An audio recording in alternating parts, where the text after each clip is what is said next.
Hello dear learners, good evening everybody. आज एक class start करते हैं। कल किन्हीं टेक्निकल वजह से कुछ टेक्निकल इश्यूज थे जिनकी वजह से कल हमारी क्लास नहीं हो पाई, कल के लिए शेड्यूल्ड थी। लेकिन चलिए आज अब स्टार्ट करते हैं। हम्म, चलिए। गुड इवनिंग बच्चों, सभी को गुड इवनिंग। हम्म, खुश रहें, सभी मस्त रहें। आज देखिए कुछ मिसलेनियस टाइप के कॉन्सेप्ट्स डिस्कस करेंगे और उन पे अच्छे अच्छे क्वेश्चंस हैं बेस्ट, वो हम डिस्कस करेंगे। सबसे पहले देखें। हम्म, सभी को भाई राधे राधे, राम राम बच्चों।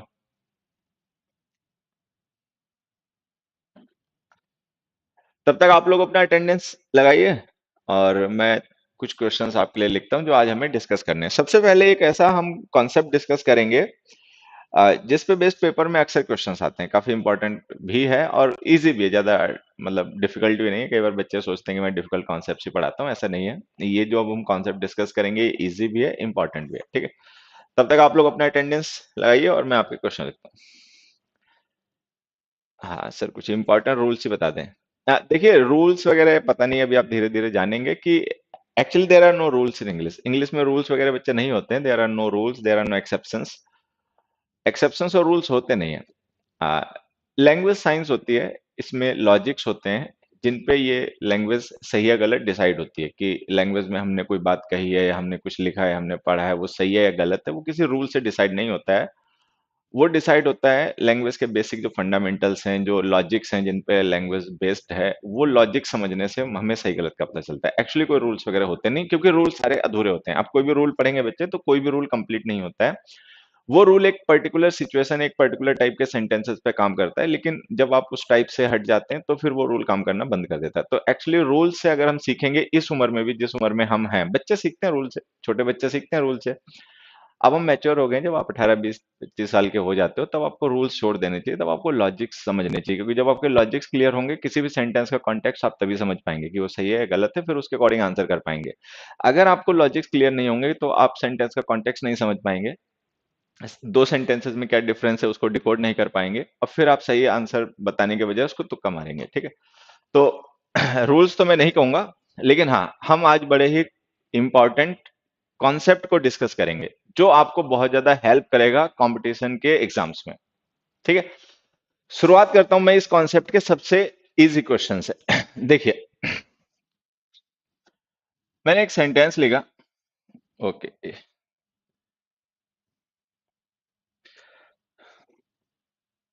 मैंने एक सेंटेंस लिखा।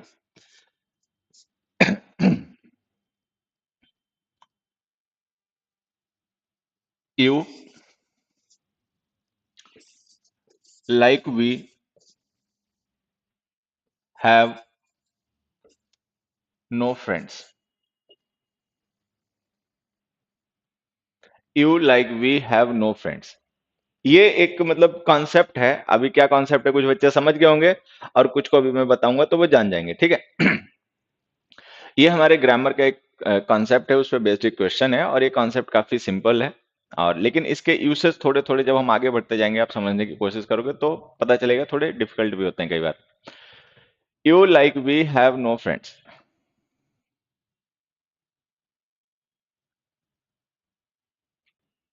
ठीक है। और एक मैं और लिख देता हूँ क्वेश्चन आपके लिए।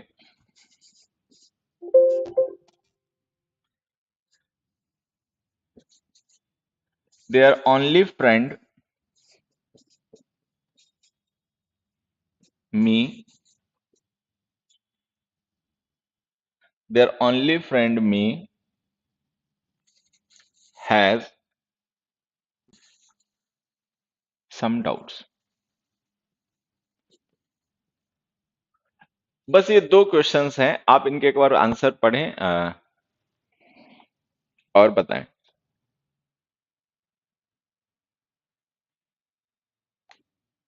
गुड इवनिंग बच्चों, गुड इवनिंग एवरीबॉडी, सभी को good evening. You like we have no friends and there only friend me has some doubts.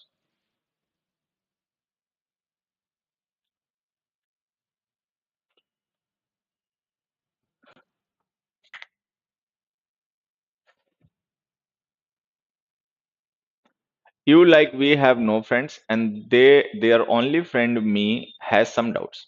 बच्चे इन क्वेश्चंस के आंसर्स लिखें। Good evening everybody, good evening सभी को। और अब आप लोग, आज हम एक बड़ा इंपॉर्टेंट कॉन्सेप्ट डिस्कस करने जा रहे हैं ग्रामर का। और उस कॉन्सेप्ट पे बेस्ड किस किस टाइप के क्वेश्चंस आते हैं पेपर में, कैसे उनको समझना है, कैसे उनको सॉल्व करके उनका सही आंसर बताना है, ठीक है। ये सब आज हम सीखेंगे। कॉन्सेप्ट आसान है, लेकिन उसके जितने भी क्वेश्चंस होते हैं, उस पे जितने भी क्वेश्चंस बन सकते हैं, वो मैं आज सारे आपको समझाऊंगा। बोर्ड को ब्लैक कर दूं? बेटा ब्लैक कर दूंगा अगर तो ये फॉन्ट कलर है ब्लू, ये उस पर नजर आएगा नहीं, ठीक है। अभी आप एक मिनट रुक जाओ, ये स्लाइड है, इसके बाद नेक्स्ट स्लाइड पे मैं बोर्ड को मतलब कलर चेंज कर दूंगा, ठीक है।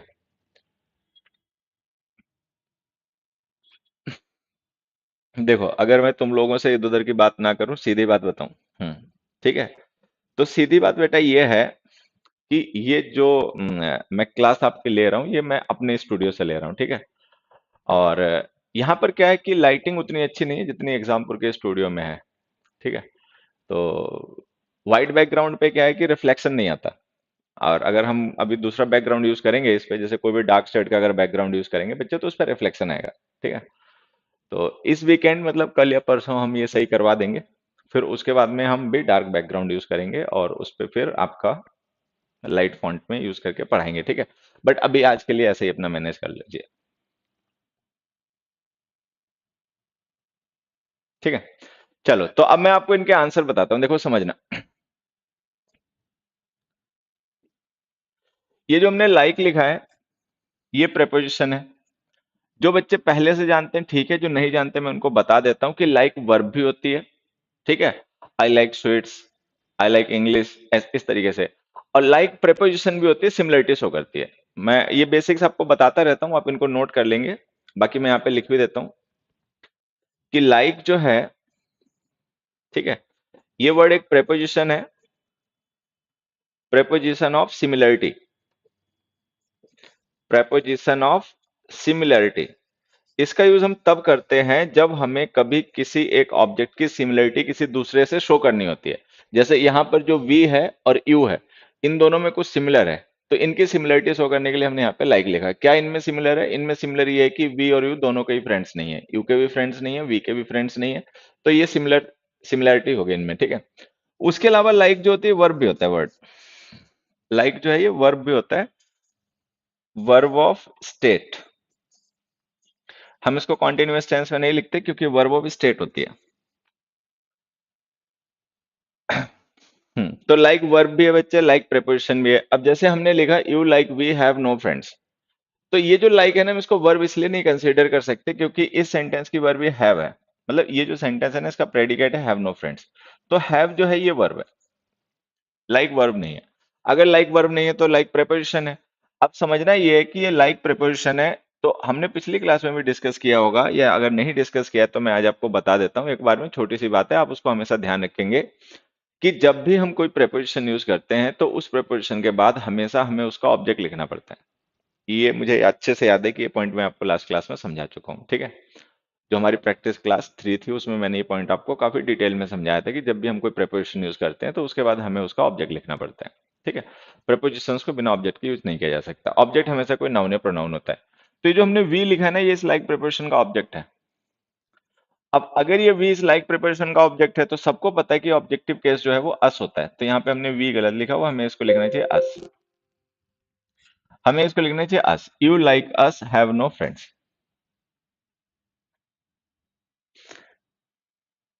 ठीक है। कुछ बच्चे मुझसे वो क्वेश्चन जानना चाहते हैं जिसको मैं जानता नहीं। देखिए मैं आपको बताता हूँ, अब मैं एग्जामपुर के साथ में जो मेरा अभी मतलब कोलैबोरेशन हमारा और एग्जामपुर का है, या जो मेरा एग्जामपुर के साथ में जुड़ना है, ये अभी बिल्कुल हाल में हुआ है। हाल में का मतलब आप ये मान के चल सकते हैं कि एक हफ्ता पहले, मतलब ज्यादा ज्यादा एक हफ्ता पहले ही हमारा और इनका जुड़ाव हुआ है आपस में। ये जो हम ऑफलाइन क्लास रखते हैं बच्चे शाम को आपके साथ में 10 बजे, जो भी हम डिस्कस कर रहे हैं, ठीक है, ये हम इसलिए रख रहे हैं कि बच्चों की इंग्लिश को लेकर, जैसे जो एसएससी के एग्जाम्स की या बैंक एग्जाम्स के बच्चे तैयारी कर रहे होते हैं, उनकी इंग्लिश की मतलब अच्छी प्रैक्टिस हो जाए, अच्छे कॉन्सेप्ट्स हैं उनके रिवाइज हो जाएं, उन कॉन्सेप्ट बेस्ड जो क्वेश्चंस हैं वो डिस्कस हो जाएं। बाकी अभी मैं एग्जाम्पल फैमिली में बहुत कम लोगों को मतलब पर्सनली जानता हूँ, कुछ को मैं पहले से जानता था, अभी धीरे धीरे लोगों के साथ जान पहचान हो रही है, ठीक है। तो आप लोग ये जो मुझसे क्वेश्चन पूछ रहे हैं, ठीक है, कि आपकी हिस्ट्री की क्लास क्यों नहीं हो रही है, I can't really answer it, ठीक है। तो ये आपको पता होना चाहिए कि कौन सा क्वेश्चन किस पर्सन से किस जगह पर किस समय पूछना है, ठीक है। तो इस क्वेश्चन का कोई मुझसे तुक नहीं बनता, क्योंकि अभी मैं पैरामाउंट फैमिली में लोगों को जो है वो धीरे धीरे मतलब समझ रहा हूँ, जान रहा हूँ। ये क्वेश्चन अगर आपको पूछना है तो आप मुझसे पूछने के बजाय अपने विवेक सर से पूछिए, या फिर जो पैरा मतलब आपका एग्जाम्पल का जो स्टाफ मैनेजमेंट है उनका जो हेल्पलाइन नंबर वगैरह उनसे पूछिए, ठीक है। यहाँ पर आप पढ़ाई कीजिए तो उसमें आपका समय का सदुपयोग हो। यूटिलाइज योर टाइम, अपने समय का यूटिलाइजेशन करें, ठीक है। कीमती टाइम होता है। और इसको उन क्वेश्चंस को पूछ के बर्बाद ना करें मेरे साथ में जिनके आंसर मुझे पता ही नहीं है। मतलब ऐसा नहीं कि मैं बताना नहीं चाहता, एक्चुअली मुझे पता नहीं है, ठीक है। चलिए, तो ये पहला क्वेश्चन हो गया, you like us have no friends, और इसका एक्सप्लेनेशन क्या हो गया बच्चे? इसका एक्सप्लेनेशन ये हो गया कि ये जो हमने लाइक लिखा है ये प्रेपोजिशन है। किसी भी प्रेपोजिशन का हमेशा उसका ऑब्जेक्ट लिखना पड़ता है। ऑब्जेक्ट चाहे वर्ब का हो या प्रेपोजिशन का हो तो हमेशा ऑब्जेक्टिव केस में लिखना पड़ता है। तो हमने यहाँ पे वी की जगह अस लिख दिया, you like us have no friends, ये हो गया आंसर। इस बात को ना मैं आपको एक एग्जांपल से और समझा देता हूँ। देखिए, एक मैं यहाँ पे सेंटेंस लिखता हूँ, everyone everyone but he has he has handed in the homework.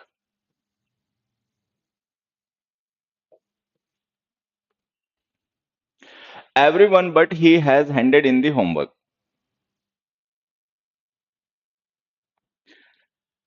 बच्चों, ये जो मैंने क्वेश्चन लिखा है, everyone but he has handed in the homework, इस क्वेश्चन का आंसर करें। और एक क्वेश्चन मैं और लिख देता हूं, it is a secret between between Mohan and I. It is a secret between Mohan and I. It is a secret between Mohan and I. इन दोनों क्वेश्चंस के बच्चे आंसर करें। पेन का कलर चेंज कीजिए। अच्छा, दिख नहीं रहा क्या सही से बच्चों? देखो एक बार, मैं भी स्क्रीन पर देखता हूँ क्या है कहानी। मैथ्स विद जीएसटी, अच्छा। पेन का कलर, चलो अब की मैं रेड कर देता हूँ। रेड भी शायद व्हाइट रह जाएगा इस पे, तो लाइट रह जाएगा, तो मैं ब्लैक कर देता हूँ, या ब्लू कर लेता हूँ, आ जाओ, ठीक है। चलिए बताइए, everyone but he has handed in the homework. Hand in का मतलब सबमिट कर देना होता है, जो बच्चे ना जानते होंगे वो ध्यान रखेंगे। बेटा मैं ब्लैक कर दूंगा, लेकिन मैंने आप शायद को प्रॉब्लम बताई है कि हम इसका अभी बैकग्राउंड कलर ब्लैक क्यों नहीं कर सकते। यहाँ पे थोड़ा सा लाइट जो है ना उसका हमें ये चेंज करवाना है, अरेंजमेंट लाइट का सही करवाना है, तब हम ब्लैक कर देंगे। It is a secret between Mohan and आई।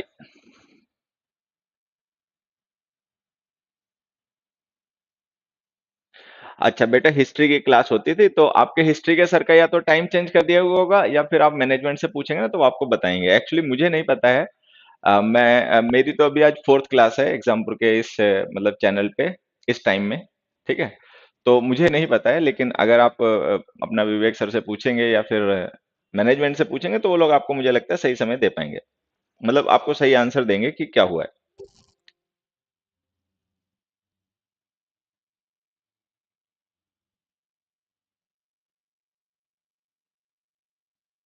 ठीक है, चलिए। अब देखिए यहाँ पे समझना, ये जो बट वर्ड है और बिटवीन वर्ड है, between is always a preposition. Between word हमेशा एक प्रेपोजिशन है, ठीक है। अभी जो बिटवीन हमने लिखा है ये प्रेपोजिशन है। तो जैसा कि हमने पढ़ा है कि किसी भी प्रेपोजिशन के बाद में लिखा गया वर्ड उस प्रेपोजिशन का ऑब्जेक्ट हो जाएगा, तो ये जो हमने मोहन लिखा है इस प्रेपोजिशन का ऑब्जेक्ट हो गया। लेकिन मोहन के साथ में हमने एंड से कनेक्ट कर रखा आई को। तो अगर मोहन इस प्रेपोजिशन का ऑब्जेक्ट है और उसके साथ हम एंड से कनेक्ट कर देंगे आई को, तो वो जो आई प्रोनाउन है वो भी इस प्रेपोजिशन का ऑब्जेक्ट हो जाएगा। ऐसे ही होगा ना भाई? देखिए, बिटवीन प्रेपोजिशन है, मोहन उस प्रेपोजिशन का ऑब्जेक्ट है। तो अगर हम मोहन के साथ में एंड से कोई दूसरा वर्ड कनेक्ट कर देंगे तो वो जो दूसरा वर्ड है वो भी मोहन का ही एट्रीब्यूट होगा, मतलब अगर मोहन ऑब्जेक्ट है तो वो भी ऑब्जेक्ट होगा। तो ये जो आई हमने लिखा ना बच्चे, ये भी इस प्रिपोजिशन का ऑब्जेक्ट है। तो अगर ये ऑब्जेक्ट है तो इसको ऑब्जेक्टिव केस में लिखो मी। ठीक है, it is a secret between Mohan and me, ये आंसर हो गया। तो यहां से हम क्या सीख रहे हैं, ध्यान देना, यहां से हम ये सीख रहे हैं कि अगर हमें कभी किसी प्रेपोजिशन के बाद में कोई नाउन या प्रोनाउन लिखना पड़ेगा तो वो नाउन या प्रोनाउन उस प्रिपोजिशन का ऑब्जेक्ट होगा। अब अगर हम पर्सनल प्रोनाउन लिखेंगे तो पर्सनल प्रोनाउंस में क्या होता है कि जब हम उन्हें सब्जेक्ट बना के लिखते हैं तो उनका नॉमिनेटिव केस लिखना पड़ता है, ऑब्जेक्ट बना के लिखते हैं तो ऑब्जेक्टिव केस लिखना पड़ता है। ठीक है, ये हो गया। अच्छा, इस क्वेश्चन में देखिए यहाँ पे हमने एक वर्ड लिखा बट। अच्छा, आप में से जो बच्चे जानते हैं ठीक है, जो नहीं जानते वो अपना ध्यान रखेंगे कि ये जो बट वर्ड है, ठीक है, ये एक कंजंक्शन भी होता है, प्रेपोजिशन भी होता है।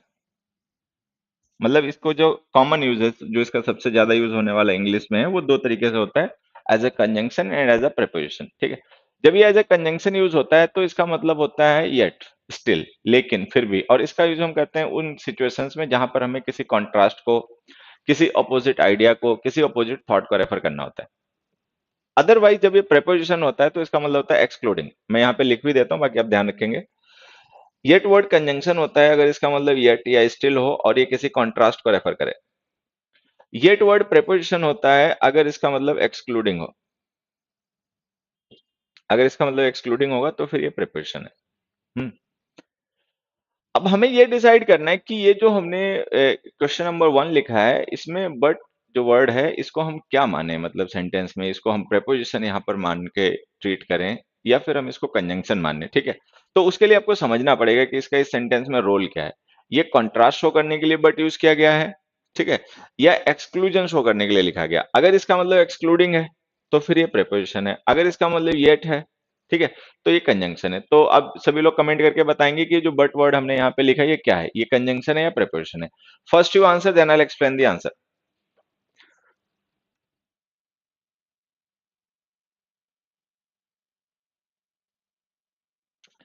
बेटा अंकुश कुमार, अभी आप क्वेश्चन जो पूछे जा रहे हैं उनका आंसर करो, और दूसरी बात ये जो आप क्वेश्चन बार बार टाइप कर रहे हो इसका मैं बता देता हूँ आंसर। इसका आंसर ये है कि जो नॉट आपने your father and your older sister से पहले लिखा है इसको बाद में लिखो, इसको लिखो आउट ऑफ टाउन से पहले।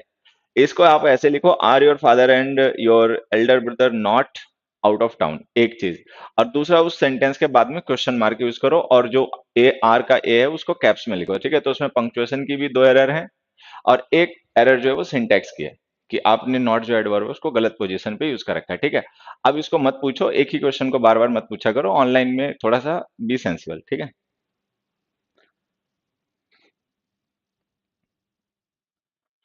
तो देखिए ये जो हमने नॉट यहाँ पे लिखा है, ये जो हमने बट लिखा है, इस बट को हमें यहाँ पे प्रेपोजिशन मानना पड़ेगा। प्रेपोजिशन हम क्यों मान रहे हैं मैं आपको बता देता हूँ। देखिए एवरीवन का मतलब होता है टोटल, ठीक है, एवरीवन जो है वो टोटल है, एवरीवन का मतलब सारे। ही जो है वो एक सिंगल पर्सन है तो वो पार्ट ही बन सकता है एवरीवन का। तो एवरीवन जो टोटल है हम उसमें से किसी को रिमूव कर रहे हैं, रिमूव का मतलब एक्सक्लूड कर रहे हैं। ठीक है, तो एवरीवन में सारे लोग आ गए, ठीक है, और हम ही को अलग से मेंशन कर रहे हैं। तो अगर हम ही को अलग से मेंशन कर रहे हैं तो इसका मतलब ये जो ही है वो इस एवरीवन में इंक्लूडेड नहीं है, क्योंकि अगर इंक्लूडेड होता तो हमें ही लिखना नहीं पड़ता, हम सिंपली ऐसे लिख देते हैं everyone has handed in the homework. ठीक है, तो अगर हम बट ही लिख रहे हैं तो इसका मतलब हम ही का एवरीवन से एक्सक्लूजन कर रहे हैं, मतलब एवरीवन जो टोटल है उसमें से ही एक इंडिविजुअल है उसको अलग कर दिया गया, बाकियों के बारे में बता दिया गया कि उन्होंने अपना होमवर्क सबमिट कर दिया। तो ये जो बट है ना ये प्रिपरेशन है। अगर ये प्रिपरेशन है तो इसके बाद ये जो हमने प्रोनाउन लिखा वो इस प्रिपरेशन का ऑब्जेक्ट हो जाएगा।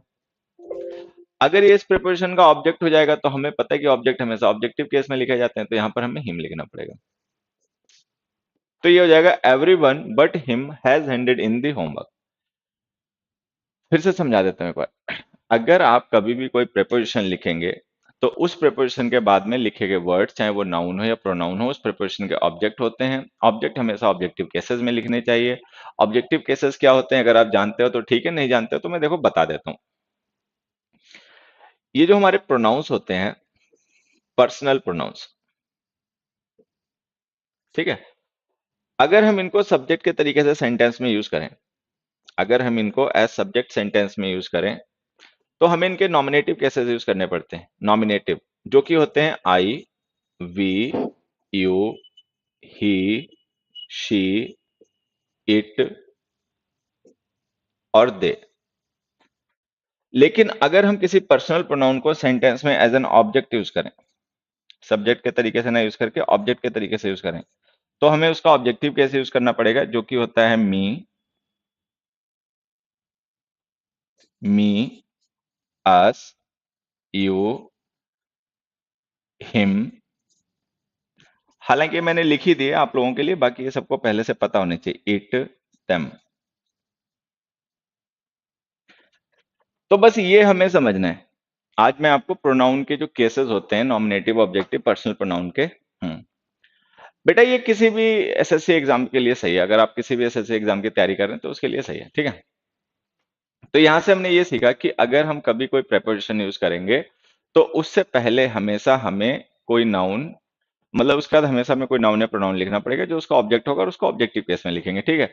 अच्छा, नाउन्स के बारे में क्या होता है कि नाउन्स का नॉमिनेटिव ऑब्जेक्टिव केस एक होता है। नाउन्स को आप चाहे सब्जेक्ट बनाए चाहे ऑब्जेक्ट बनाए, वो सेम फॉर्म में यूज होते रहते हैं, ठीक है। लेकिन लेकिन अगर आप पर्सनल प्रोनाउंस यूज करेंगे तो पर्सनल प्रोनाउंस के केस में आपको ध्यान रखना पड़ेगा कि अगर आप किसी प्रोनाउन को सब्जेक्ट बना रहे हैं तो उसका नॉमिनेटिव केस लिखिए, I, we, you, he, she, it, they. और अगर आप उसको ऑब्जेक्ट बना के लिख रहे हैं तो उसका ऑब्जेक्टिव केस लिखिए, me, us, you, him, her, it, them. ऐसे यूज कीजिए, ठीक है। जब ये बातें आपको समझ में आ जाएं तो आ जाइए हम अपने प्रीवियस एक्सरसाइज पे वापस आते हैं, ठीक है। यहाँ पर एक क्वेश्चन हमारा लिखा रह गया जो अभी हमें डिस्कस करना बाकी है, वो ये है, there only friend me has some doubts. इसका आंसर बताएं बच्चों। क्वेश्चन नंबर 2 जो है, जिसको मैंने सर्कल भी कर लिया है, इस क्वेश्चन को आप पढ़िए और इस क्वेश्चन का आंसर बताइए कि what is the answer of this question, कि इस क्वेश्चन का आंसर क्या है।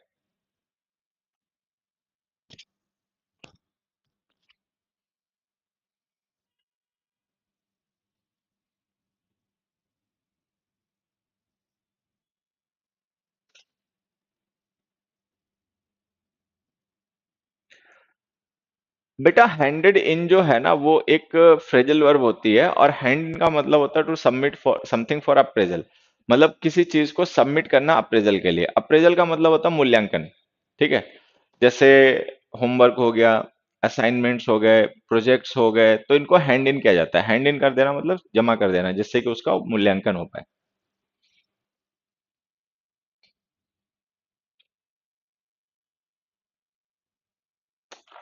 बच्चे हमारे पूछते बहुत हैं, बताते कम है। चलिए, there only friend me has some doubts, what is the answer to this question. I have, there only friend I has some doubts, good.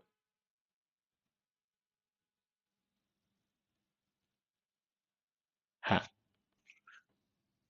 चलिए, खैर मैं समझाता हूं आपको, इसको समझिए, देखिए ये होता क्या है। इसका आंसर जो है अगर मैं आपको बता दूं तो शायद आपको, चलो खैर आंसर तो अब हमें समझना ही है। मैं समझाता हूं, ध्यान से मेरी बात सुनना। मैंने एक सेंटेंस लिखा, मोहन, माय नेबर,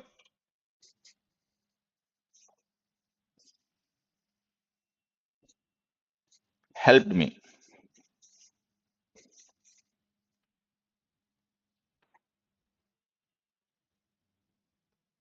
या एक काम करते हैं, इसको ऐसे नहीं लिखते हैं, इसको हम लिखते हैं एक दूसरे तरीके से। एक मिनट बच्चों, मतलब इस सेंटेंस को ना थोड़ा सा मैं चेंज करके लिखना चाहता हूं। देखो,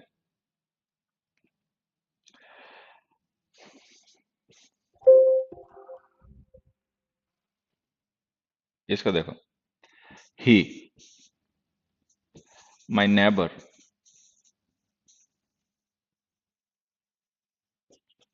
हेल्प मी,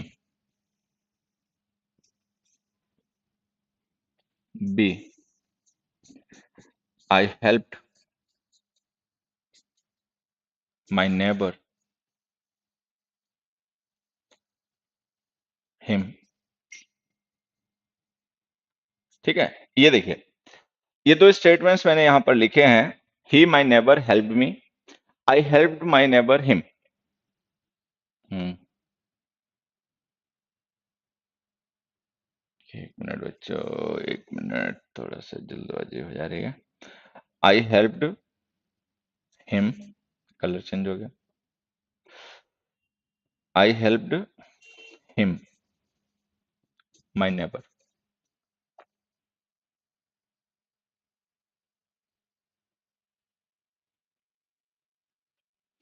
ये जो दो स्टेटमेंट्स हैं, नहीं नो एरर नहीं बच्चा, एरर है, अभी मैं आपको समझाऊंगा। उसके लिए थोड़ा सा मतलब आपको बेसिक्स पहले से पता होने चाहिए, जो कि नहीं पता होंगे, मुझे पता है नहीं पता होंगे, तो मैं पहले समझा देता हूँ, फिर उसके बाद में आंसर बताऊंगा। मैंने लिखा he my neighbour helped me and I helped him my neighbour. यहां पर आपको समझना ये है कि ये जो हमने माई नेबर लिखा है ना कॉमा में, ये जो हमने माई नेबर लिखा है कॉमास के बीच में, और यहाँ पे लिखा माई नेबर कॉमास के बीच में, ये इस सेंटेंस का इंडिपेंडेंट एलिमेंट है, ना ये सब्जेक्ट है ना ये ऑब्जेक्ट है, ठीक है। यहाँ पर है क्या, हेल्प्ड वर्ब है, मी जो है इस वर्ब का ऑब्जेक्ट है, और ही जो है वो इसका सब्जेक्ट है, ठीक है। ही हेल्प्ड मी ये हमारा सब्जेक्ट है। अच्छा, उसी तरीके से इस सेंटेंस में हेल्प्ड वर्ब है, आई सब्जेक्ट है, और हिम ऑब्जेक्ट है। तो इन सेंटेंसेस में ये जो हमने नाउन फ्रेज यूज किए है माय नेबर, ये माय नेबर ना तो सब्जेक्ट है ना ये ऑब्जेक्ट है, ये कुछ नहीं है, ठीक है। ये ध्यान रखना है, ये सब्जेक्ट या ऑब्जेक्ट कुछ नहीं है। अब हमें समझना है कि ये सब्जेक्ट भी नहीं है ऑब्जेक्ट भी नहीं है, तो फिर ये है क्या। ये एक्चुअल में है क्या, एक इंडिपेंडेंट एलिमेंट है, जिसका यूज हमने किया है ही को डिस्क्राइब करने के लिए, भाई ही कौन है। और यहां पर हमने इसका यूज किया हिम को रेफर करने के लिए, हिम कौन है। तो जब हम किसी नाउन या प्रोनाउन को डिस्क्राइब करने के लिए या रेफर करने के लिए किसी नाउन या प्रोनाउन का यूज करते हैं, तो उसे कहते हैं वोकेटिव केस, ठीक है। वोकेटिव, सॉरी मैं वोकेटिव कह रहा हूं, अपोजिटिव केस। तो ये जो माय नेबर हमने लिखा है ना, ये नाउन इस प्रोनाउन ही का रेफरेंस है। तो अगर हम कभी किसी एक नाउन या प्रोनाउन को किसी दूसरे नाउन या प्रोनाउन के लिए एज अ रेफरेंस यूज करें, जिससे ये पता चल जाए कि वो ही है कौन, तो हम उसे कहते हैं अपोजिटिव केस। तो माय नेबर जो है वो ही प्रोनाउन का पॉजिटिव केस है, मतलब ही के लिए यूज किया गया पॉजिटिव केस है। उसी तरीके से यहां पर जो माय नेबर है वो इस हिम के लिए यूज किया गया पॉजिटिव केस है। अब मुझे नहीं पता आप में से कितने बच्चे बात पहले से जानते हैं कितने नहीं जानते हैं, लेकिन अगर इंग्लिश को समझना चाहते हो तो आगे ये बात आप ध्यान रखना कि अगर हम कभी किसी नाउन या प्रोनाउन के साथ में उसको रेफर करने के लिए कोई दूसरा नाउन या प्रोनाउन यूज करें, तो वो नाउन या प्रोनाउन उसका अपोजिटिव केस होता है। अपोजिशन में रख देना, अपोजिटिव का मतलब होता है to put something in opposition, opposition का मतलब होता है साथ में, जो उसको रेफर करता रहे, ठीक है। तो ये जो माई नेबर है और ये जो माई नेबर है ये पॉजिटिव केस है। अब ध्यान ये रखना कि ये जो माई नेबर है ये किसका रेफरेंस है, ही का, जो कि सब्जेक्ट है। अच्छा, और ये माई नेबर किसका रेफरेंस है, हिम का, जो कि ऑब्जेक्ट है। तो यहाँ पे हमें ये ध्यान रखना है कि अगर हम कोई मतलब कोई भी अपोजिटिव केस का नाउन या प्रोनाउन यूज करेंगे, तो उसका अपना वही केस माना जाएगा जिसको वो डिस्क्राइब कर रहा है। अब जैसे माय नेबर यहाँ पे रेफर कर रहा है सब्जेक्ट को, तो ये भी सब्जेक्टिव केस में लिखा जाएगा, ठीक है। अच्छा, ये माय नेबर किसको रेफर कर रहा है, हिम को, जो कि ऑब्जेक्ट है, तो ये भी ऑब्जेक्टिव केस में लिखा जाएगा। लेकिन नेबर चूंकि नाउन है, तो नाउन के साथ में होता है क्या कि नाउन को आप चाहे सब्जेक्ट बना लो चाहे ऑब्जेक्ट बना लो, ठीक है, वो सेम फॉर्म में लिखे जाते हैं, क्योंकि नाउन का नॉमिनेटिव ऑब्जेक्टिव केस सेम होता है। आप जो मेरी बात नहीं समझ पा रहे हैं तो ऐसा समझ लीजिए, जैसे मैंने लिखा राम हेल्प्ड मोहन, और दूसरा मैंने लिखा मोहन हेल्प्ड राम, मोहन हेल्प्ड राम। तो देखिए यहां पर ये जो राम है ये सब्जेक्ट है, ठीक है, और यहां पर ये राम ऑब्जेक्ट है, यहां पर ये मोहन ऑब्जेक्ट है, यहां पर ये मोहन सब्जेक्ट है। तो राम और मोहन जो है ना वो नाउन है, नाउन का मतलब वो नेम ऑफ पर्सन है, लोगों के नाम है। तो अगर हम नाउन को सब्जेक्ट बनाकर या ऑब्जेक्ट बनाकर यूज करें तो उसकी सेम फॉर्म यूज होती है, तो उसकी हमें सेम फॉर्म यूज करनी पड़ती है, चाहे वो सब्जेक्ट हो चाहे ऑब्जेक्ट हो, उससे कोई फर्क नहीं पड़ता। लेकिन अगर ये बात हम प्रोनाउन के लिए कहें तो ऐसा नहीं होता है। प्रोनाउंस में क्या होता है, जैसे मैंने लिखा आई हेल्प्ड हिम, ठीक है, और ही हेल्प्ड मी। तो प्रोनाउंस में ये होता है कि जो पर्सनल प्रोनाउंस होते हैं, अगर हम उन्हें सब्जेक्ट बनाएं तो उनकी अलग फॉर्म यूज करनी पड़ती है, अगर ऑब्जेक्ट बनाएं तो उनकी अलग फॉर्म यूज करनी पड़ती है। अब देखो, जब हम थर्ड पर्सन प्रोनाउन को, सिंगुलर प्रोनाउन जो होता है ही, उसको अगर सब्जेक्ट मतलब एज ए सब्जेक्ट यूज करना हो तो हम उसको ही लिखते हैं, लेकिन ऑब्जेक्ट के तरीके से यूज करना हो तो हिम लिखते हैं। फर्स्ट पर्सन सिंगुलर सब्जेक्ट को एज ए सब्जेक्ट यूज करना हो प्रोनाउन को, तो हम आई लिखते हैं। एज एन ऑब्जेक्ट यूज करना हो तो मी लिखते हैं। तो होता क्या है कि नाउन्स में जो होता है ना, वो सब्जेक्ट ऑब्जेक्ट सेम फॉर्म में यूज होता है। जैसे राम जो है ना, इसी को हम एज ए सब्जेक्ट यूज करेंगे, इसी को एज एन ऑब्जेक्ट यूज करेंगे क्योंकि नाउन है। मोहन है, उसी को एज ए सब्जेक्ट यूज करेंगे, उसी को एज एन ऑब्जेक्ट यूज करेंगे। लेकिन प्रोनाउंस में ऐसा नहीं होता। जो हमारे पर्सनल प्रोनाउंस होते हैं उनको जब हम सब्जेक्ट बना के लिखते हैं, ऑब्जेक्ट बना के लिखते हैं, तो उनकी अलग अलग फॉर्म्स यूज होते हैं जिन्हें हम उनका केस कहते हैं। जब हम उसे सब्जेक्ट लिखते हैं तो ये नॉमिनेटिव केस होता है, ऑब्जेक्ट लिखते हैं तो ऑब्जेक्टिव केस होता है। ठीक है। नाउन्स में नॉमिनेटिव ऑब्जेक्टिव केस सेम होते हैं, लेकिन प्रोनाउंस में अलग अलग होते हैं।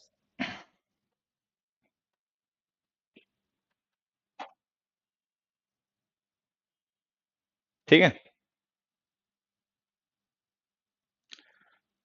अरे,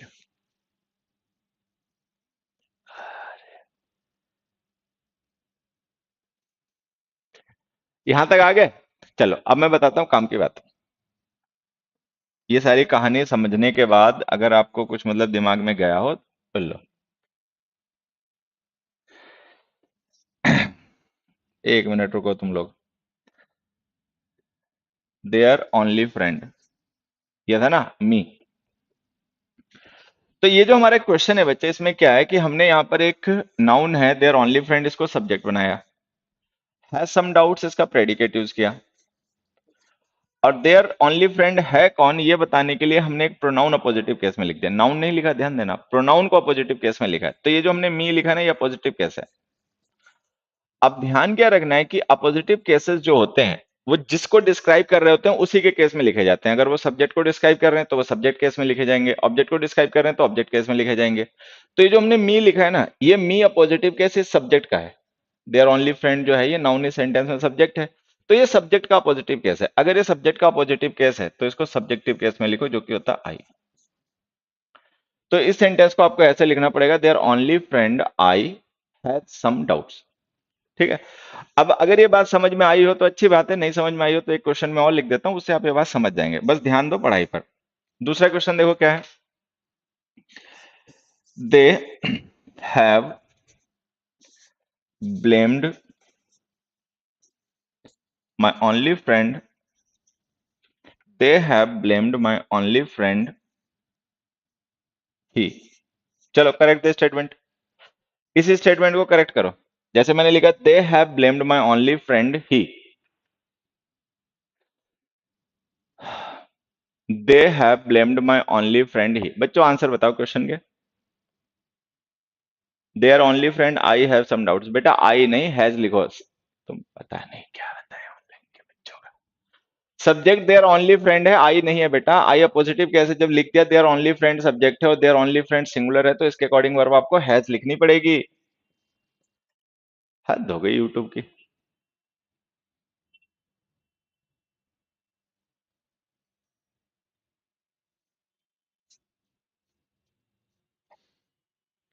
हाँ, चलो कुछ को पकड़ में तो आया कम से कम। तो इसमें पता है क्या बेटा, जैसे हमने लिखा they have blamed my only friend he. अब जैसे हमने ही प्रोनाउन यूज किया, इस ही प्रोनाउन को हमने अपोजिटिव केस में यूज किया। अपोजिटिव केस में फिर से बता देता हूं, अगर कोई बच्चा अभी नहीं सुन पाया या नहीं समझ पाया। अपोजिटिव केस हम कहते हैं नाउन या प्रोनाउन के ऐसे यूज को जब उसका यूज किया जाता है किसी दूसरे नाउन या प्रोनाउन के साथ में लिखकर उसे रेफर करने के लिए। ठीक है। जैसे हमने यहाँ पर मी को यूज किया है माई देयर ओनली फ्रेंड के साथ में लिखकर देयर ओनली फ्रेंड को रेफर करने के लिए। तो ये जो देयर ओनली फ्रेंड सब्जेक्ट है ना, मी इसका सब अपोजिटिव केस था। उसी तरीके से यहाँ पे हमने माई ओनली फ्रेंड लिखा है, तो इसका पॉजिटिव केस ही है। अब दिक्कत क्या है कि ये जो मी था, ये पॉजिटिव केस में यूज हुआ था देयर ओनली फ्रेंड के लिए, जो कि सब्जेक्ट है। ही जो है ये पॉजिटिव केस में हुआ है माई ओनली फ्रेंड के लिए, जो कि ऑब्जेक्ट है। तो अगर ये ऑब्जेक्ट के लिए पॉजिटिव केस में यूज हो रहा है तो इसको भी अपोजिटिव ऑब्जेक्टिव केस में लिखो, इसको लिखो हिम। तो ये आंसर है। इसको आप लिखो दे have blamed my only friend him. ये आंसर है।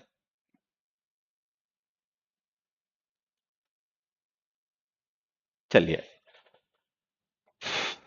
ये अच्छा कॉन्सेप्ट है। अभी मैं आज आपको यही समझाऊंगा थोड़ा सा डिटेल में। अभी हम इसकी मतलब जो बेसिक क्वेश्चंस हैं वो डिस्कस कर रहे हैं, मतलब जो सबसे आसान टाइप के क्वेश्चंस हैं अभी हम उन्हीं पे लगे पड़े हैं। मैं एक दो क्वेश्चंस लिखता हूं, तुम लोगों के लिए इनके आंसर्स बताना। पहला क्वेश्चन देखो। दिख रहा है क्या? नहीं दिख रहा है, हल्का हो गया कलर, एक मिनट, कलर चेंज करता हूँ। अच्छा, ये लेता हूँ, देखो।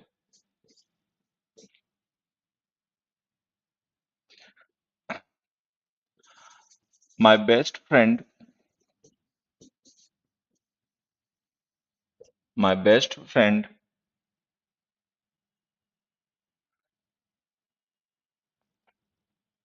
Him has always helped me, has always helped me. Second, I have always helped my best friend he. ठीक है।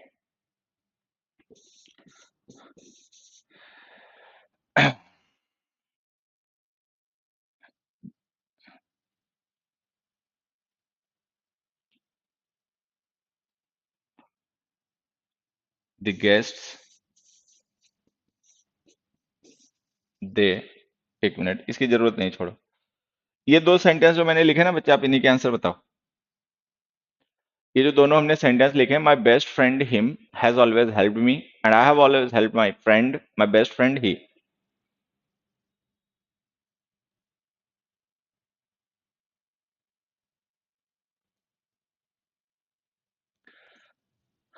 हाँ, तो देखिए इसका आंसर भी वही है, इसका आंसर भी बच्चे वही है। यहां पर हमने हिम को पॉजिटिव केस में यूज किया माई बेस्ट फ्रेंड के लिए, जो कि सब्जेक्ट है। यहां पर हमने ही को यूज किया पॉजिटिव केस में माई बेस्ट फ्रेंड के लिए, जो कि ऑब्जेक्ट है। तो होता यह है कि अगर हम किसी नाउन या प्रोनाउन को अपोजिटिव केस में यूज करें किसी दूसरे नाउन या प्रोनाउन के साथ में, तो अपोजिटिव केस वाला नाउन जो होता है वो वही माना जाता है जिसको वो डिस्क्राइब कर रहा है। ठीक है। अब जैसे यहां पर ये जो हिम है, ये किसका रेफरेंस में यूज हो रहा है? माई बेस्ट फ्रेंड के लिए, जो कि सब्जेक्ट है। तो इस प्रोनाउन का भी केस सब्जेक्टिव होगा, सब्जेक्टिव होगा तो इसको आप लिखिए he. My best friend he has always help me. अच्छा, यहाँ पर ये ही किसके लिए पॉजिटिव केस में यूज हुआ? यहाँ पर यूज हुआ है माय बेस्ट फ्रेंड के लिए, जो कि सब्जेक्ट नहीं, इस सेंटेंस में ऑब्जेक्ट है। तो अब अगर ऑब्जेक्ट है तो ये ऑब्जेक्ट के अपोजिशन में यूज हो रहा है, तो इसको भी ऑब्जेक्टिव केस में लिखिए हिम। तो अगर हम किसी नाउन या प्रोनाउन को यूज करें किसी सब्जेक्ट के लिए अपोजिशन में, तो आप उसको सब्जेक्टिव केस में लिखिए। ठीक है। अगर हम किसी नाउन या प्रोनाउन को यूज करें in opposition with an object, किसी ऑब्जेक्ट के लिए अपोजिशन में यूज करें, तो उसको भी ऑब्जेक्टिव केस में लिखिए। ये हमारा कॉन्सेप्ट है जो आपको ध्यान रखना है। ठीक है। चलिए, यहां तक आ गए। अब मैं आपसे लिखता हूं दो और क्वेश्चन। दो क्या, पहले तो मैं एक ही लिख देता हूं। मैंने एक क्वेश्चन लिखा, it is me who broke it.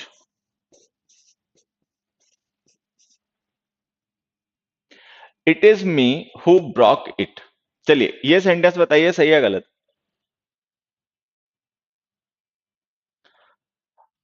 बेटा, it is me who has नहीं लिखा क्या? चलो कोई नहीं, it is me who broke it.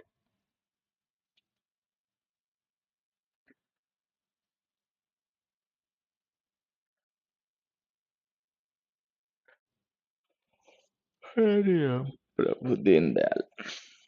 Answer बता दो बच्चों, इधर उधर की बातें बाद में कर लेना।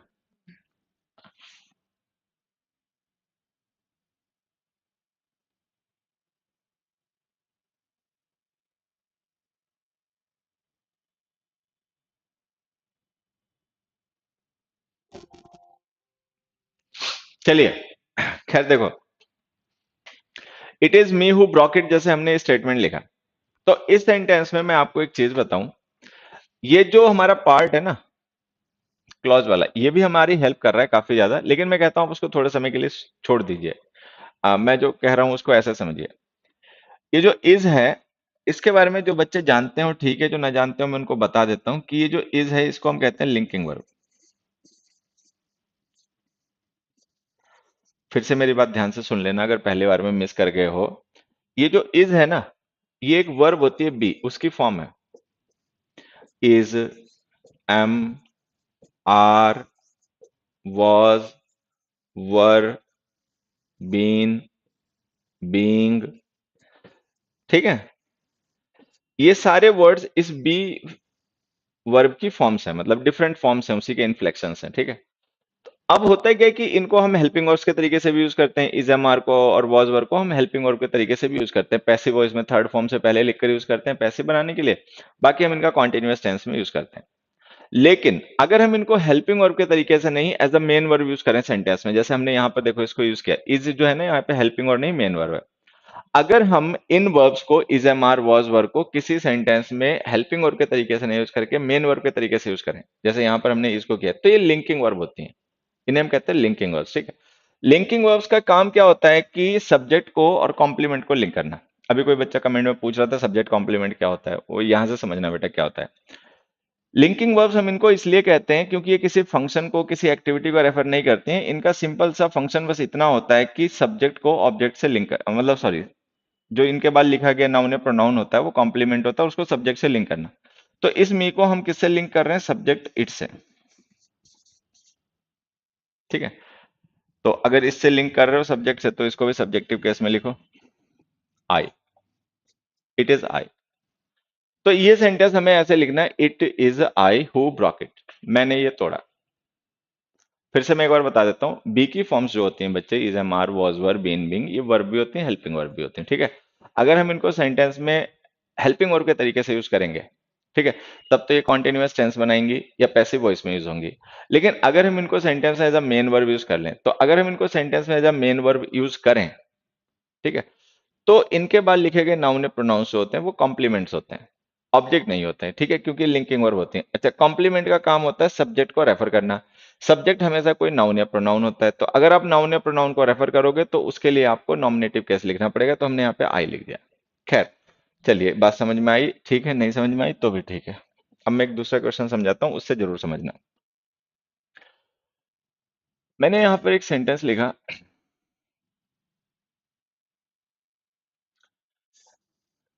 It was him who helped me. दूसरा मैंने लिखा, it was he whom I helped। चलो, ये जो हमने दोनों सेंटेंसेस लिखे हैं, इनको पढ़ो, इनको समझो, और इनमें अगर कोई मिस्टेक समझ में आई हो तो एक बार मुझे बताओ। It was him who help me and it was he whom I helped।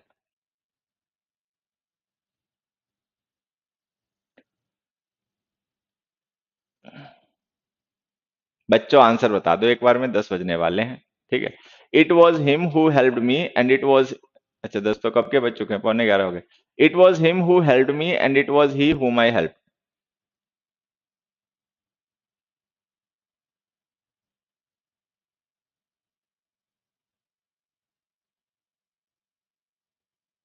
It was him who helped me and it was he whom I helped।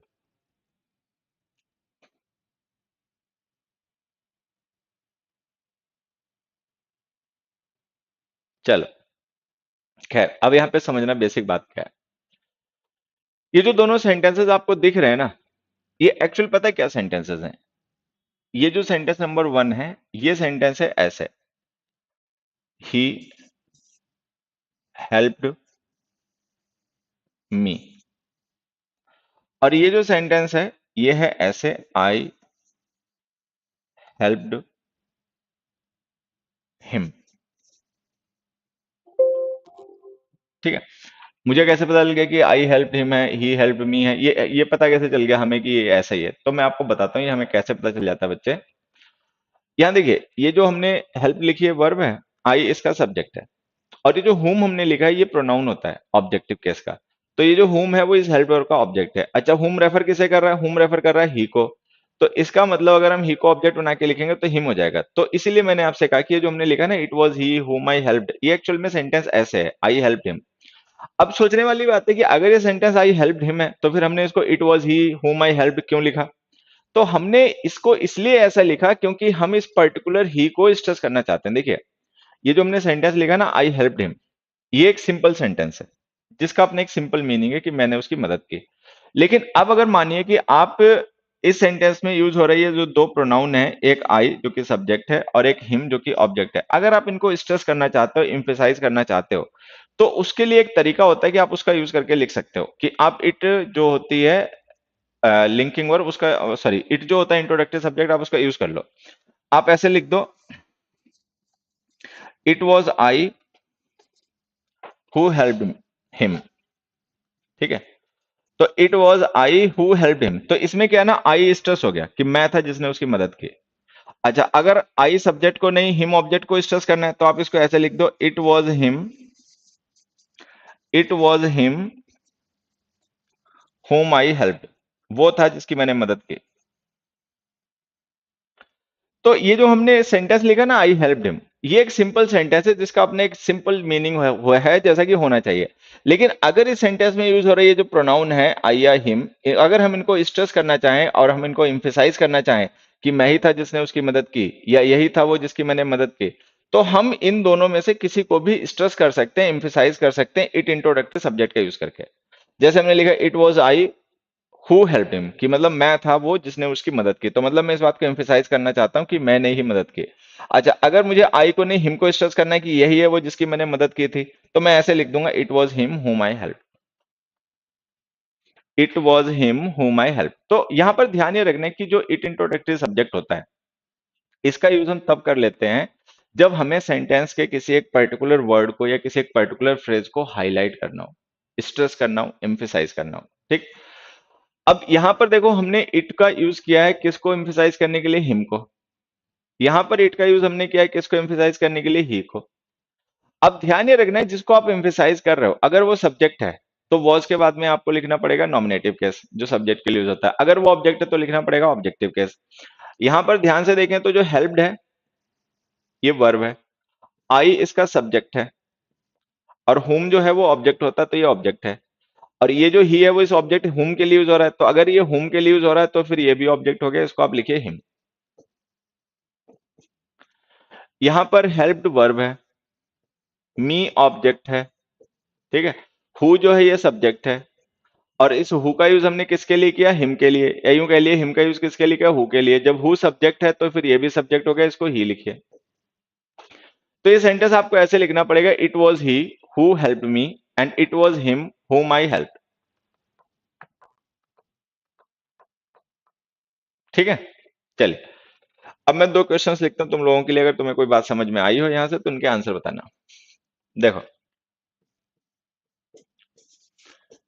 It was them, sir दे लिखे, चलो कोई नहीं, it was they whom you trusted most। दूसरा मैंने लिखा, it was them who trusted you most। ठीक है, third हमने लिखा, it is she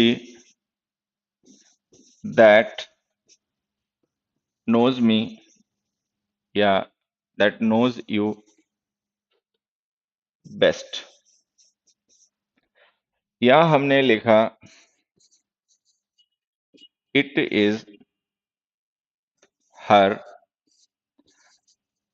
that you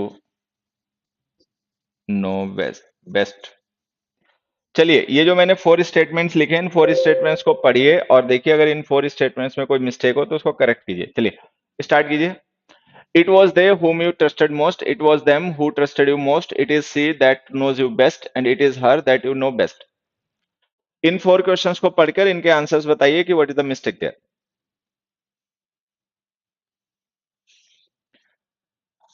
अरे भैया, इन क्वेश्चंस के आंसर बता दो, पूरा लाइव बैच छोड़ो।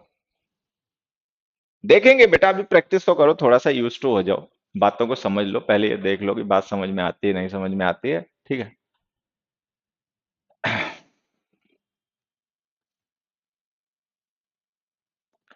It was they whom you trusted most, it was them who trusted you most.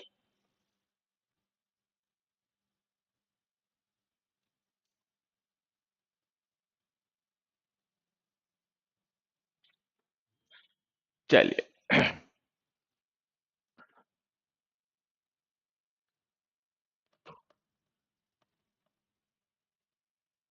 समझ में आ गया मुझे लग रहा है तुम लोगों को। हम्म।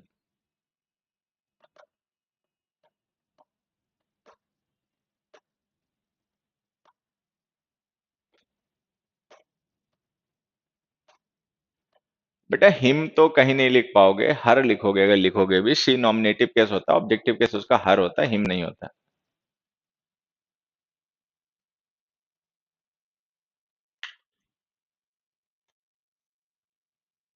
चलिए बढ़िया, तुम लोगों ने अच्छी कोशिश करी, अगर करी है तो आंसर सुन लो बस। यहाँ देखो, ये जो हम दे यूज कर रहे हैं, ये हम इस होम के लिए यूज कर रहे हैं।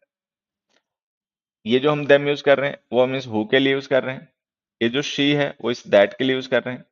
और ये जो हर है वो इस दैट के लिए यूज कर रहे हैं, ऐसे ही है। ये जो हु है, सॉरी हु और हुम है, ये है क्या एक्चुअली समझना है। ये देखो क्या है, ये जो ट्रस्टेड है ना बच्चे, ये वर्ब है और यू इस वर्ब का सब्जेक्ट है। तो अगर यू इस वर्ब का सब्जेक्ट है ना, तो ये जो हुम हमने लिखा है ये उस वर्ब का ऑब्जेक्ट हो गया, ट्रस्टेड का। अच्छा यहां पर देखें तो ट्रस्टेड वर्ब है और यू इसका ऑब्जेक्ट है। अगर यू इसका ऑब्जेक्ट है ना, तो ये जो हु है वो इसका सब्जेक्ट हो गया वर्ब का। ऐसे हम पता कर लेते हैं कि हु हुम क्या है। वैसे तो ध्यान रखो कि हु और हुम ऑब्जेक्ट होता है, हु सब्जेक्ट होता है। अदरवाइज चाहो तो अपना ऐसे टैली कर सकते हो कि भाई ट्रस्टेड वर्ब है, यू उसका ऑब्जेक्ट हो गया तो हु सब्जेक्ट हो गया। ट्रस्टेड वर्ब है, यू उसका सब्जेक्ट हो गया तो हुम उसका ऑब्जेक्ट हो गया। तो यहाँ पर ये जो दे हम यूज कर रहे हैं ना, वो ऑब्जेक्ट के लिए यूज कर रहे हैं। तो इसका मतलब ये जो दे है ना, ये ऑब्जेक्टिव केस में रहा होगा। इसको हमने स्ट्रेस करने के लिए, एम्फेसाइज करने के लिए इट के साथ शुरू में लिख दिया। लेकिन अगर ये हुम के लिए यूज हो रहा है, तो इसका मतलब जिसको हम यहाँ पे एम्फेसाइज कर रहे हैं वो सेंटेंस का सब्जेक्ट नहीं है, क्योंकि सब्जेक्ट तो यू है, तो ये उसका ऑब्जेक्ट है। अगर ये ऑब्जेक्ट है तो इसको लिखो देम। देम। अच्छा यहाँ पर ये जो हुआ है ये सब्जेक्ट है, दे का यूज सब्जेक्ट के लिए हुआ है, तो इसका मतलब यहाँ पर हम जिसे एम्फिसाइज कर रहे हैं, स्ट्रेस कर रहे हैं, वो सब्जेक्ट है। ऑब्जेक्ट हो नहीं सकता क्योंकि ऑब्जेक्ट तो यू है। ठीक है। तो अगर हम यहाँ पर हु के लिए देम को या देम के लिए हु का यूज कर रहे हैं, तो इसका मतलब ये जो देम है वो उस सेंटेंस का सब्जेक्ट है। अगर सब्जेक्ट है तो नॉमिनेटिव केस लिखे थे। ठीक है, ये आंसर हो गया। ठीक है। नेक्स्ट में देखो, नेक्स्ट में क्या है, it is she that knows you best. यहाँ पे नोज वर्ब है, यहाँ पर भी नोज वर्ब है, यू इस वर्ब का ऑब्जेक्ट है। देखो, अगर तुम लोगों को कोई डाउट हो रहा हो कि कैसे पता चल जाता है कि यू ऑब्जेक्ट है, वर्ब के बाद लिखा है तो ऑब्जेक्ट ही होगा। ठीक है। और ये जो यू है वो वर्ब से पहले लिखा है तो सब्जेक्ट होगा, तो ऐसे पता चल जाता है। तो ये यू सब्जेक्ट है और ये यू ऑब्जेक्ट है। ठीक है। अच्छा, तो फिर ये जो दैट है ये क्या है। अब देखो आसान बात है, अगर यू इस नोज वर्ब का ऑब्जेक्ट है तो दैट सब्जेक्ट हो गया। अगर यू इस वर्ब का सब्जेक्ट है तो दैट ऑब्जेक्ट हो गया। तो यहाँ पर ये जो दैट है ये ऑब्जेक्ट है, यहाँ पर जो दैट है वो सब्जेक्ट है। तो इस सी का यूज हम सब्जेक्ट के लिए कर रहे हैं, तो इसका मतलब ये शी भी सब्जेक्ट है। अगर ये सब्जेक्ट है तो नॉमिनेटिव केस में लिखो शी, जो कि सही लिखा हुआ है। ये दैट ऑब्जेक्ट है, उसके लिए हम हर का यूज कर रहे हैं, तो अगर हम हर का यूज ऑब्जेक्ट के लिए कर रहे हैं तो ये भी ऑब्जेक्ट हो गया। अगर ये ऑब्जेक्ट है तो इसको ऑब्जेक्टिव केस में लिखना पड़ेगा हर, जो कि सही है। तो कहने का मतलब ये है, बात बात ये है कि जो हमारा थर्ड और फोर्थ स्टेटमेंट है ना बच्चे, ये सही है। इसमें कोई मिस्टेक्स नहीं है। हम्म। ठीक है। आ गई बात समझ में। चलो, मैं एक दो क्वेश्चंस और लिखता हूँ। तुम लोग मुझे थोड़े से हल्के लगते हो पढ़ाई लिखाई के मामले में, लेकिन आ जाओ, करते हैं। मैं दो चार क्वेश्चन लिख रहा हूँ, उनके आंसर बता दो, इन्हीं कॉन्सेप्ट पे बेस्ड हैं जो भी हमने डिस्कस किया।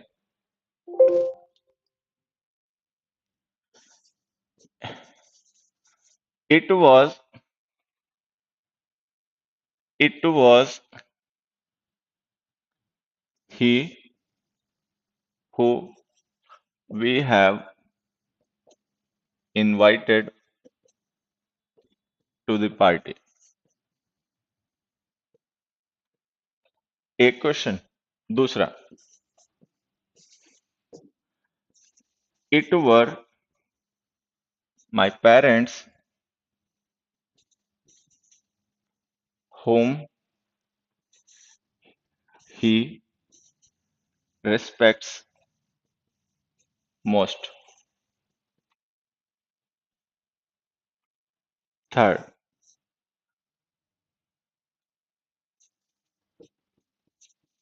it is I that he blames for his own faults.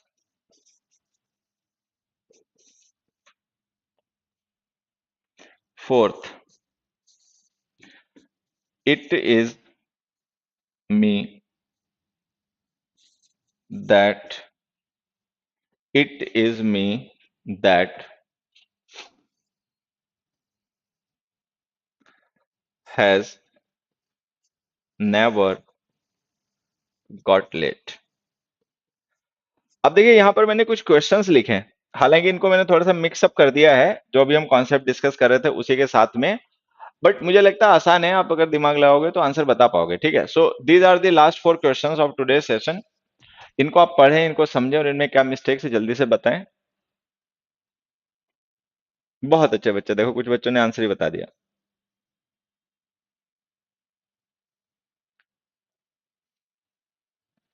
It was he who we have invited to the party, or it were my parents whom he respects most, and it is I that he blames for his own faults, and it is me that has never got late.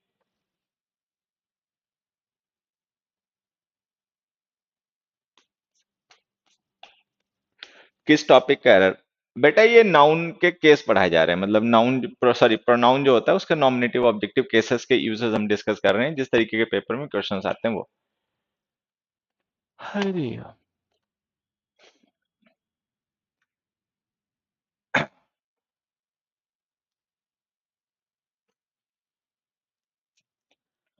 हरी,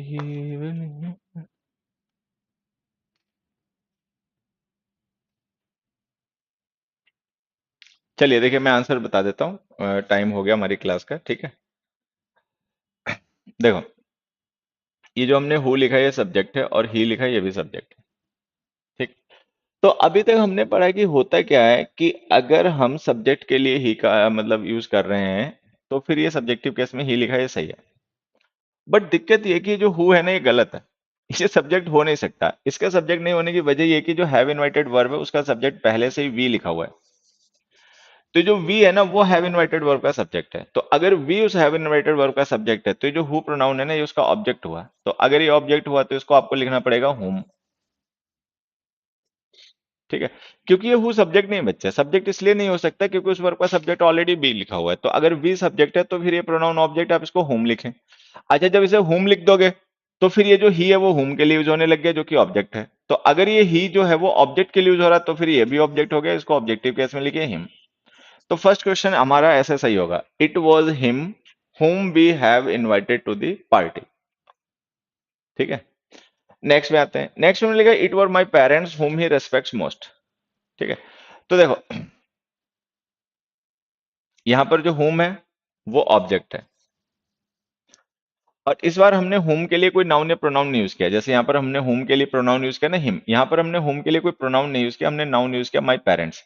तो अभी मैंने आपको बताया था कि जो nouns होते हैं उनको चाहे हम सब्जेक्ट बना के लिखें चाहे ऑब्जेक्ट बना के लिखें, उनके केस में चेंज नहीं किया जाता, उनकी फॉर्म चेंज नहीं होती। मतलब माई पेरेंट्स को अगर हम चाहे सब्जेक्ट बनाए चाहे ऑब्जेक्ट बनाए फॉर्म सेम रहेगी। ठीक है, तो ये जो हमने माई पेरेंट्स लिखा ना इसमें कोई मिस्टेक हो नहीं सकती, क्योंकि ये नाउन है, नाउन को सब्जेक्ट के लिए यूज करो या ऑब्जेक्ट के लिए यूज करो उसी केस में यूज होता है।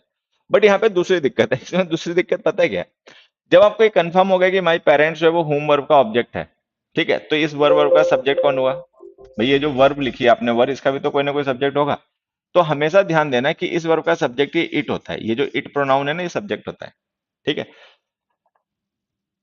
हमेशा ये ध्यान रखना कि जो हम इट यूज करते हैं ना इंट्रोडक्टिव सब्जेक्ट के तरीके से, ये एक प्रोनाउन होता है थर्ड पर्सन का सिंगुलर नंबर न्यूटर जेंडर।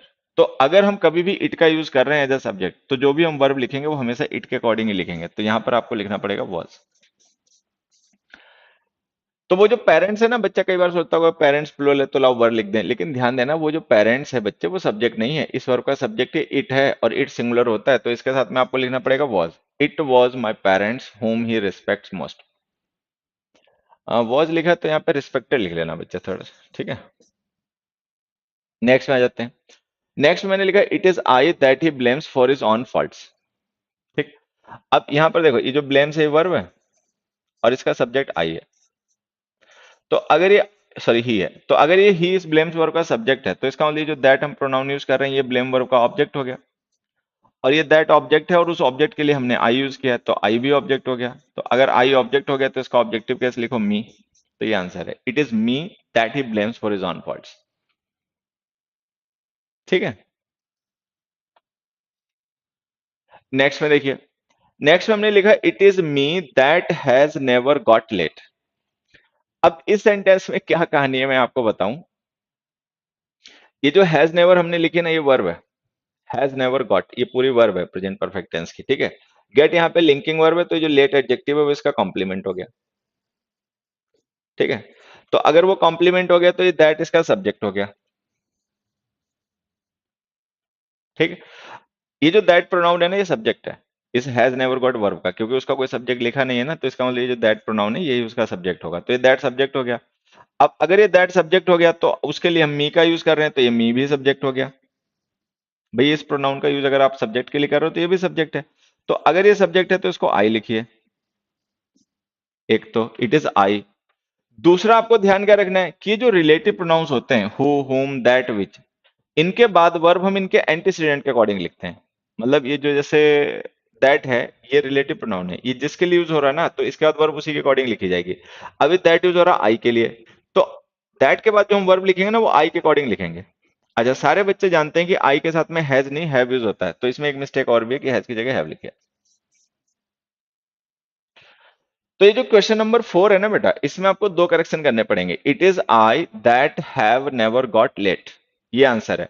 और उसी तरीके से हमारे क्वेश्चन 1 था, उसमें भी दो एरर थे। It was him whom we have invited to the party.